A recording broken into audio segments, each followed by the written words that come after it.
Welcome back to మన దగ్గర ఒకసారి కేటీఆర్ మాట్లాడినటువంటి విజువల్స్ ఉన్నాయి. ఈ దీనికి సంబంధించి కేటీఆర్ మాట్లాడినటువంటి విజువల్స్ చూసిన తర్వాత దిలీప్ కుమార్ గారు కూడా జాయిన్ అయ్యారు. కాబట్టి దిలీప్ గారు good evening and welcome. KTR గారు బయట అయిన తర్వాత నేను మళ్ళీ మీ దగ్గరికి వస్తాను. ఓకేనండి. రైట్. ఒక వర్గాన్ని కాదు అందరినీ మోసం చేసి ఇవాళ ఏం సాధిద్దాం అనుకుంటున్నారో కాంగ్రెస్ నాయకులు నాకైతే తెలియదు. కానీ రానున్న రోజుల్లో వాళ్ళు ఒక ప్రయత్నం మాత్రం చేస్తారు, బెదిరించే ప్రయత్నం చేస్తారు. మీ జిల్లాలో 3 మంత్రులు బెదిరించి ఏకగ్రీవం చేయాలి, ఎంపీటీసీలు బెదిరించి జెడ్పీటీసీలు కూడా ఏకగ్రీవం చేయాలి, పోలీసులను అడ్డం పెట్టుకొని అధికారాన్ని అడ్డం పెట్టుకొని డ్రామా చేయాలని చూస్తూ ఉన్నారు. దాన్ని ఖచ్చితంగా అడ్డుకోగలిగేది కేవలం మళ్ళీ మన గులాబీ దండు మాత్రమే అనే మాట నేను మీకు గుర్తు చేస్తూ నా కొద్దిగా ఈరోజు రైట్. కేటీఆర్ మాట్లాడింది గులాబీ దండే మళ్ళీ ఏంటది ఇలాంటివన్నీ ఆకృత్యాలన్నింటినీ లాక్కుంటుంది, మంచి చేస్తుంది అనేటువంటి మాట అంటున్నారు. అంటే దండు అని ఆయనకైనా క్లియర్గా చెప్పేస్తూ ఉన్నాడు. దాని మీద నేను కామెంట్ చేయ, ఎందుకంటే అది రాజకీయంగా మళ్ళీ ఏదో మేము కామెంట్ చేసినట్టు అయిపోతుంది. బట్ ఏదేమైనా ఈ గూండాగిరి అలాంటి వాటి గురించి మాట్లాడేటప్పుడే దండు అది అనేటువంటి యాంగిల్లోకి వెళ్తుంది. రైట్.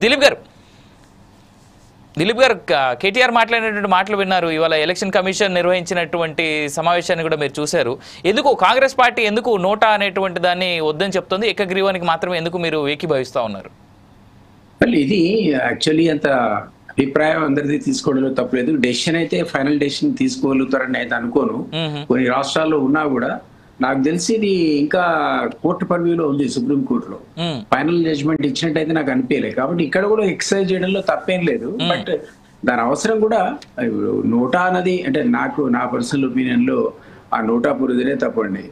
ఇష్టం వచ్చినట్టు కోటేసుకోవాలి కానీ మనం ఎడ్యుకేట్ అయి ఉండదు, ఎందుకంటే మనం నోటా చేయడం ఏంటి. చాలా అంటే ఇక్కడ 2 అంశాలు ఉంటాయి sir. I mean you being a doctorate and you being knowing everything. ఇక్కడ పైన ఉన్నోడు ఎవరు నచ్చలేదు అనుకోండి సార్, ఏం చేయమంటారు? నోటాకి వేయడమే బెటర్ కదా. అందరికి వేసే బదులు నోటాకి వేస్తే మళ్ళీ ఎలక్షన్లు పెడతారు.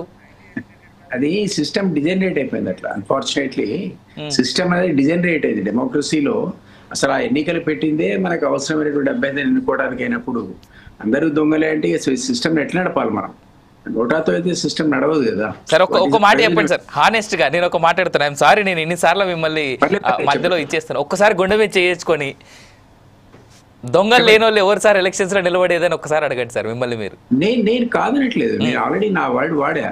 సిస్టమ్ డిజనరేట్ అయింది.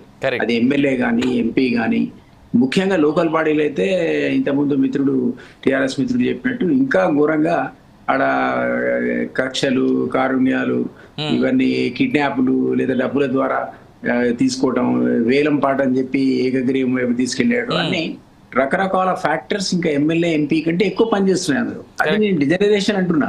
True spirit of the election కాదు. లోకల్ బాడీ అన్నది ఇంకా ప్రిషియస్ గా గ్రామాల్లో తీసుకుంటారు. ఎమ్మెల్యే ఎంపీ అంటే పట్టించుకోకపోవచ్చు, హీరో ఆయన పోనేది అనుకుంటారు. కానీ లోకల్ బాడీ అయితే ఖచ్చితంగా వాడు ఒక అభ్యర్థిని అయితే చూస్ చేసుకోవాలి కదా. Somebody has to rule you. ఇప్పుడు అందులో వాళ్ళున్న ప్రొవిజన్ లో నేను చదివింది అయితే మరి ఏంటి అంటే రేపు పొద్దున అందులో ఎవరు కూడా నోటా కంటే ఎక్కువ రాలేదనుకోండి, అసలు ఎన్నికనే రద్దు చేస్తారట.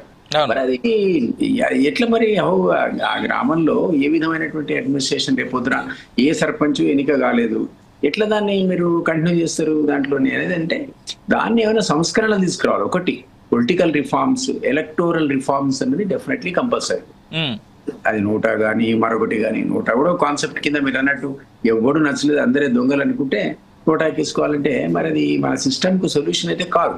ఖచ్చితంగా ఎలక్ట్రల్ రిఫార్మ్స్ తీసుకురావాలి. ఎలక్ట్రల్ రిఫార్మ్స్ తీసుకొచ్చి ఇట్లాంటివి జరగకుండా, ఇంకోటి మాస్ మైగ్రేషన్ జరగకుండా, లేదా రూలింగ్ పార్టీకి మీరు వలస పోకుండా ఈ పద్ధతిలో అది అంటే దీనికంటే వర్తించదు అనుకోండి.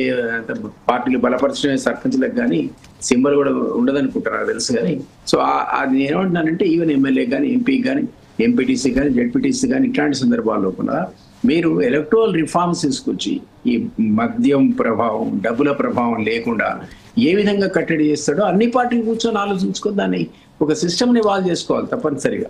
అంటే ఎలక్షన్ కమిషన్ వాళ్ళకు ఉన్నటువంటి పరిధి లోపల ఏదైనా ఎక్స్పెరిమెంట్ ట్రై చేస్తున్నారేమో చేసుకొని ఇవ్వాలి. కానీ ఈ ఎవరికి ఇవ్వకుండా నోటాకి వేసుకోండి, దానికి ఎక్కువ ఓట్లు వస్తే అసలు ఎలక్షనే మీకు అవసరం లేదు, ఇక అక్కడ మేము రద్దు చేస్తాం ఎలక్షన్ అంటే నాకైతే అర్థం కదా మరి. I mean that's what EC says. మళ్ళీ వస్తాను నేను మీ దగ్గరికి. శేష్ గారు.